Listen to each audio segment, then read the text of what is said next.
Dia já e eu tô muito animada, vou espalhar o evangelho pra toda essa moçada. Bom, meu nome é Mayara Kathleen e hoje mais uma célula. Hoje nós vamos falar sobre a oportunidade de recomeçar. Mas antes vamos começar com uma oração. Meu Deus, nosso Pai, nos colocamos agora em Tua presença para Te agradecer por mais este dia que o Senhor nos concedeu, por mais esta célula. Te agradeço pelas nossas vidas, meu Pai. Abençoe a vida de cada pessoa, meu Deus. Que a Tua vontade se cumpra em nossas vidas. Abre os nossos corações para a Tua palavra. Dai-nos o entendimento, Espírito Santo, do que o Senhor quer falar com a gente hoje, meu Pai. Dai-nos o entendimento, meu Pai, deste estudo, que a gente consiga aplicá-lo nas nossas vidas e que a gente consiga nascer de novo. Habite em nós, Espírito Santo. Essa é a nossa oração. Eu te agradeço desde já por tudo, meu Pai. Que a Tua vontade se cumpra hoje e para todo sempre. Amém. Antes de começar, eu vou ler uma história que é a seguinte. Conta-se a respeito de uma tribo de canibais nas ilhas dos mares do sul, que receberam o evangelho de Cristo e a ele se converteram. Certa vez, um destes canibais estava sentado perto de um grande caldeirão lendo sua Bíblia, quando um antropólogo que visitava aquela área se aproximou dele e perguntou: "O que é que você está fazendo?" O nativo respondeu: "Estou lendo a Bíblia." O antropólogo zombou e disse: "Você não sabia que os homens modernos e civilizados rejeitaram esse livro? Não passa de um amontoado de mentiras. Você não deveria desperdiçar o seu tempo com ele." O canibal olhou de alto a baixo e olhou para o caldeirão, olhou novamente para o antropólogo e lentamente respondeu: "Senhor, se não fosse por este livro, o Senhor estaria nesse caldeirão. Sorte sua que através desse livro Deus mudou a minha vida e também o meu apetite." É isso que nós vamos falar hoje, sobre um novo nascimento, sobre a mudança que Deus faz em nós. Vou começar lendo lá em Ezequiel 11, verso 19, que diz assim: "E lhe darei um mesmo coração e um espírito novo porei dentro deles, e tirarei da sua carne o coração de pedra, e lhes darei um coração de carne." E também em Ezequiel 36, verso 26, que diz assim: "E vos darei um coração novo, e porei dentro de vós um espírito novo, e tirarei o coração de pedra da vossa carne, e vos darei um coração de carne." Para início de conversa, o presente mais lindo que Deus nos deu é a salvação, a oportunidade de recomeçar. Não são todas as pessoas que aceitam esse presente. Na verdade, poucas compreendem o que é. Se perguntarmos em um grupo quem aqui tem certeza de sua salvação, é bem provável que grande parte das pessoas terão dúvidas. E você? O que entende por salvação e novo nascimento? É sobre isso que vamos estudar. A salvação e o novo nascimento são ações de Deus que ocorrem no espírito humano e são refletidas na vida, em sociedade, no relacionamento com o próximo. Ou seja, o novo nascimento é quando você nasce de novo, você recomeça a sua vida e começa a viver de uma outra forma. Você muda, acontece uma mudança em você. Esse é um novo nascimento. Não quer dizer que você vai voltar para a barriga da sua mãe e nascer de novo, não. Já vou explicar de uma vez. Eu ia deixar para explicar lá na frente, mas já vou explicar de uma vez. A gente já nasce inclinado para o mal, como a gente já aprendeu. Nós nascemos inclinados para o mal. Quando nós não conhecemos a Cristo, não nascemos de novo, nós somos os filhos da desobediência. Por quê? Nós somos descendentes de Adão e Eva. Agora nós nascemos de novo, nascemos do Espírito. E quando a gente nasce do Espírito, nós damos frutos bons. Nós fazemos novas ações. A gente não é a mesma pessoa. A gente tem que mudar, a gente tem que nascer de novo. E eu basicamente expliquei toda a célula, mas enfim, vamos lá. Não são frutos do esforço humano, mas exclusivamente da ação da graça de Deus em nosso coração. A palavra salvação significa literalmente segurança. Através do arrependimento que vimos no estudo anterior, o ser humano tem a oportunidade de ser uma nova criatura e de viver em um ambiente seguro, ou seja, em um ambiente de salvação. Ezequiel foi profeta no período do cativeiro da Babilônia, por volta de 550 a.C. Olha só, 550 anos antes de Cristo, Deus já tinha falado com Ezequiel sobre o novo nascimento. Os exilados judeus viviam em situações muito difíceis. condenados a trabalhos forçados, sofriam também por se encontrar longe da pátria, ou seja, longe da sua terra natal, de sua cidade e de sua religião.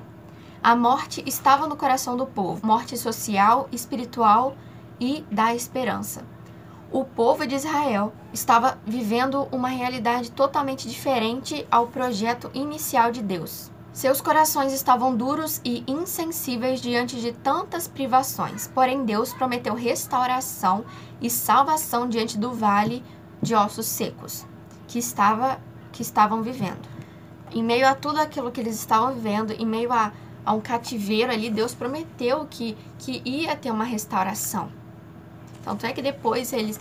E é engraçado porque quando Deus fala lá, a palavra de Deus ela se encaixa naquela época, restauração. Depois, eles do exílio lá na Babilônia, eles voltaram para Jerusalém.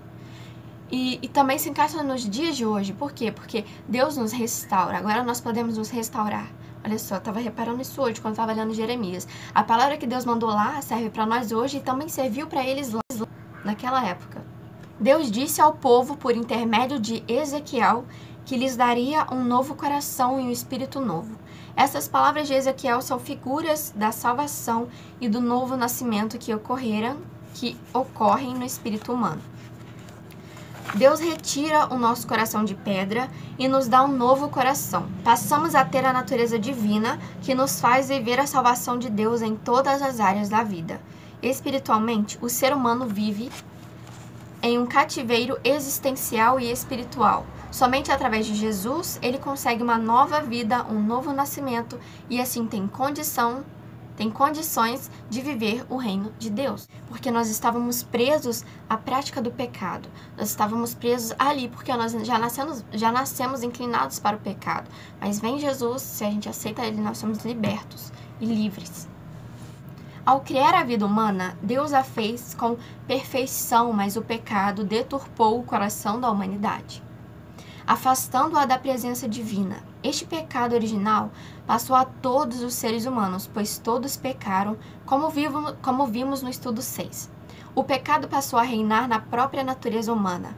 O seu espírito passou a ser possuído e dominado pelas consequências do pecado. Como o homem e a mulher não podiam ter a salvação por méritos próprios, a solução de Deus vem da sua imensa graça em Cristo Jesus. Mesmo depois de tudo que a gente faz contra Deus, que a gente peca, a gente desobedece, ele vem com a graça dele para nos salvar. Graça é a ação gratuita de Deus em nos salvar. Por quê? Porque a graça de Deus, para nós, ela é de graça. É de graça ter a salvação. Então é a graça de Deus que nos concede a salvação, mas não foi de graça. Jesus teve que pagar um alto preço. Foi pela graça, mas não foi de graça. Todas as bênçãos que Deus tem nos concedido são simplesmente por sua graça, generosidade ou favor, porque a gente não merece nada. Mas mesmo assim, Deus nos olha pra gente e fala: esses são meus filhos amados em quem me comprazo. Tudo é pela graça e não pelos méritos nossos, pois o ser humano não tem direito à menor misericórdia. Assim também, a salvação é adquirida pela sua graça e não pelas nossas obras. Contudo, a graça de Deus dá a cada pessoa a opção de aceitá-la ou rejeitá-la. Voltando aqui, assim também a salvação é adquirida pela graça e não pelas nossas obras. Não adianta você ser uma boa pessoa, é como o jovem rico. O jovem rico, ele obedecia, né? Ele seguia as leis, ele ajudava os pobres, mas não adianta ele fazer tudo isso se você não nascer de novo, se você não aceitar a Cristo, não adianta, você não vai ter a salvação. Por quê? Porque não é as nossas ações, é a graça de Deus. Contudo, a graça de Deus dá a cada pessoa a opção de aceitá-la ou rejeitá-la. Será que podemos perder a salvação? Cremos que mesmo depois de nos tornar discípulos e discípulas de Jesus, estamos sujeitos a cair da graça de Deus e perder a salvação. Podemos usar a liberdade que Ele nos deu até para abandonar a fé em Cristo. Ele nos liberta do pecado. E a gente tem o nosso livre-arbítrio, que é uma coisa bem complicada. E a gente pode escolher entre, aceitei Jesus, ok, sou salvo, não quero mais isso, vou embora. Pronto, você pode usar a liberdade que Ele te deu para fazer as suas escolhas. Um dos primeiros sintomas da queda é o pecado, o abandono da igreja e, consequentemente, a falta de comunhão com as coisas de Deus. Se tiver comunhão com Deus, se você não for à igreja, porque ir à igreja é bom. Tem pessoas que não vão porque, não vou, que não sei o que, tal, minha denominação é Jesus, mas nós precisamos de pessoas, dependemos dele, mas precisamos de pessoas. E pecar, bom, você faz de tudo para não pecar, mas se você pecar constantemente, não ter comunhão com Deus, não ir na igreja, é um dos sintomas, né, que, tipo, você não tá mais vivendo como uma pessoa salva. Você tá voltando às práticas antigas, ou seja, você nasceu de novo e tá morrendo agora. Não faça isso. Tenha comunhão, seja constante. Seja constante. Será que existem pessoas destinadas para a salvação e outras para a perdição? Não acreditamos nisso. Não acreditamos nisso. Quem aqui? Aqui, bom, essa revista aqui é da minha igreja metodista, então nós da igreja metodista não acreditamos em predestinação. Mas tem pessoas que acreditam. Você, por exemplo, né, pode acreditar, né, nessa questão de que, tipo, Deus já escolheu as pessoas que vão ser salvas ou não. A minha perspectiva é a seguinte: Deus não escolhe quem vai ser salvo ou não, mas Ele sabe quem vai aceitar Ele ou não. Essa é a minha visão. A doutrina da predestinação afirma que todos os seres humanos perderam o direito da salvação. Sendo assim, Deus, através da sua eleição, escolheu pela sua misericórdia alguns para a salvação e outros para a perdição. Ou seja, está falando que Deus escolheu quem vai para o inferno e quem vai para o céu. Nós não acreditamos em predestinação. Eu não acredito em predestinação. Se você acredita, ok, mas eu não acredito que Deus escolheu alguém para morrer e outro para viver. Não. Eu acredito o seguinte, que Deus sabe quem vai aceitá-lo e quem não vai. Cremos que a vontade de Deus é salvar a toda a humanidade. Contudo, a pessoa tem a liberdade de optar por estar ou não aberta a esta graça pela fé. Como Paulo escreveu a Timóteo: porque isto é bom e agradável diante de Deus, nosso Salvador, que quer que todas as pessoas se salvem e venham ao conhecimento da verdade. Deus quer que todo mundo seja salvo. Você não concorda comigo? Deus quer, com certeza, somos filhos dele. Ele quer que os filhos dele sejam salvos. Mas nem todos escolhem isso, infelizmente. Espero que você não seja uma dessas pessoas. Por fim, Deus atua dentro do espírito humano por meio da salvação e do novo nascimento. Somos restaurados e restauradas de dentro para fora pela graça justificadora do Senhor. Nosso coração é restaurado para uma nova vida. E assim, se alguém está em Cristo, é nova criatura. As coisas antigas já passaram, eis que tudo se fez novo. Deus, Ele começa a trabalhar em nós aqui dentro. Quando a gente aceita a Deus, nós recebemos o Espírito dele. E através do Espírito dele, Ele vai nos moldando, Ele vai nos aperfeiçoando. Então, só um pouquinho aqui no que eu falei antes, que é o seguinte, ó. Cremos que a vontade de Deus é salvar a toda a humanidade. Contudo, a pessoa tem a liberdade de optar por estar ou não aberta a esta graça pela fé. Ou seja, você só pode ser salvo se você tiver fé. Você só chega até Jesus e até Deus se você tiver fé. Não adianta... Tem até um versículo, se eu lembrar, eu vou colocar ele aqui pra você estar lendo, que, tipo, você só chega até ele se você tiver fé. Não adianta você falar: eu aceito Jesus na minha vida, mas você não tem fé, você não acredita que isso é verdade, só tá falando isso só pra não ir pro inferno. Não adianta nada, você tem que acreditar nisso, tem que acreditar nessa verdade que eu tô te falando. Que alguém morreu numa cruz pra você, por você. Foi pela graça, mas não foi de graça. Ele morreu por você, pra quê? Pra que você seja salvo e livre, liberto. O novo nascimento e a salvação são presentes de Deus que aceitamos pela fé. Ou seja, você só pode aceitar esse presente de Deus se você tiver fé. Entendeu? É o que eu acabei de falar. Não adianta você querer aceitar se você não acredita. Você tem que acreditar, tem que crer, tem que ter fé. Paulo diz que éramos filhos da ira e da desobediência, mas Deus nos salvou mediante a graça e a fé. Ele vivificou, nos ressuscitou e nos fez assentar em lugares celestiais. Ou seja, é aquilo que eu falei. Nós éramos filhos da desobediência, mas agora, quando nós nascemos de novo, nós nascemos do Espírito. Hoje somos feitura de Deus para as boas obras. Eu espero que você seja. Eu espero que você queira aceitar a Jesus, que você queira nascer de novo, da água e do Espírito. Fomos salvos e salvas para abençoar o próximo e sinalizar o reino de Deus na sociedade. Nossa salvação e novo nascimento precisam ser reconhecidos por nossas atitudes e valores. É aquilo, a fé sem obras é morta. O amor, se não tiver demonstração de amor, só palavras não adianta nada. Você tem que demonstrar também que você é uma nova criatura. Você tem que mostrar, se você dizer que você nasceu de novo, aceitar Cristo e mesmo assim continuar xingando o seu irmão, continuar fazendo as mesmas coisas de antes, você não mudou nada, você só disse que nasceu de novo. E fala aí, a salvação não é um esforço humano. Como então o ser humano pode ser salvo? Vou nem responder essa, vou deixar aí uma pulga atrás da sua orelha pra você responder. Bom, que a gente estudou hoje, responde essa pergunta. Como a nossa salvação pode influenciar positivamente as pessoas a melhorar os relacionamentos? Essa eu vou responder. Porque quando a gente tem a salvação, a gente nasce de novo. Então a gente vira novas pessoas, então a gente faz novas ações. E essas novas ações influenciam nos nossos relacionamentos com as pessoas. Então as pessoas vão ver a nossa mudança e vão querer mudar. Vão falar o que houve com essa pessoa, entendeu? Eu quero saber o que aconteceu com ela. Na prática, neste estudo, aprendemos que a salvação e o novo nascimento são ações divinas. A parcela que cabe a nós, por meio da fé e da graça, é aceitar, crer e desenvolver a salvação e a nova vida. Ninguém pode afirmar quem é salvo ou não. Porém, podemos ver os frutos da nova vida na pessoa. Quando nós nascemos de novo, nascemos do Espírito, nós temos os frutos do Espírito. Se você ler lá em Gálatas, você vai ver qual que é os frutos do Espírito. Reúna com o grupo e com o seu professor ou professora, converse sobre quais são os frutos de uma pessoa salva. Assim feito, esforce-se para viver e desenvolver a salvação recebida. Então veja quais são os frutos do Espírito e esforce-se para viver e desenvolver a salvação recebida de Deus. Para pensar e postar.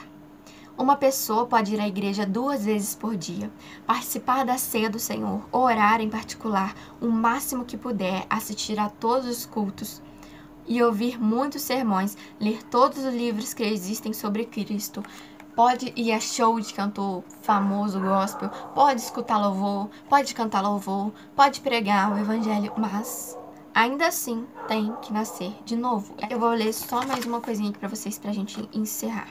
Cremos que qualquer pessoa pode ser salva e que qualquer pessoa pode perder a salvação. Cremos também que a salvação pode ser desenvolvida mediante as disciplinas espirituais, ou, por outro lado, pode morrer aos poucos através das práticas do pecado e da injustiça. Ou seja, nós podemos ser pessoas boas e melhores nas práticas espirituais, fazendo coisas boas, ou nós podemos morrer espiritualmente cometendo pecado e tal, essas coisas assim. Após recebermos a salvação e nascermos de novo, precisamos continuar vigiando nossa vida contra as inclinações da carne, que é o pecado. Seremos homens e mulheres perfeitos somente na glória de Deus. Somos salvos e salvas, libertos e libertas, mas continuamos dependendo unicamente da graça santificadora para permanecermos no caminho da salvação. Vamos fazer uma oração. Meu Deus, nosso Pai, nos colocamos agora em Tua presença para Te agradecer por mais esta célula, meu Pai. Te agradeço, Espírito Santo, pelo Teu mover, pelo Teu agir. Te agradeço, meu Pai, pela Tua graça. Te agradeço porque o Senhor nos concede um novo nascimento. E eu peço, meu Pai, nos ajude a nascer de novo, que a gente consiga demonstrar o nosso novo nascimento, que as pessoas, ao nos verem como novas pessoas, a verem as nossas novas ações, elas queiram, meu Pai, também ser transformadas por Ti, meu Deus. Ajude-nos a dar bons frutos, os frutos do Espírito, meu Pai, que a Tua vontade se cumpra sobre as nossas vidas. Hoje e para todo sempre, é isso que eu te peço e já te agradeço desde já, meu Pai. A minha vontade é que a Tua vontade se cumpra, meu Deus.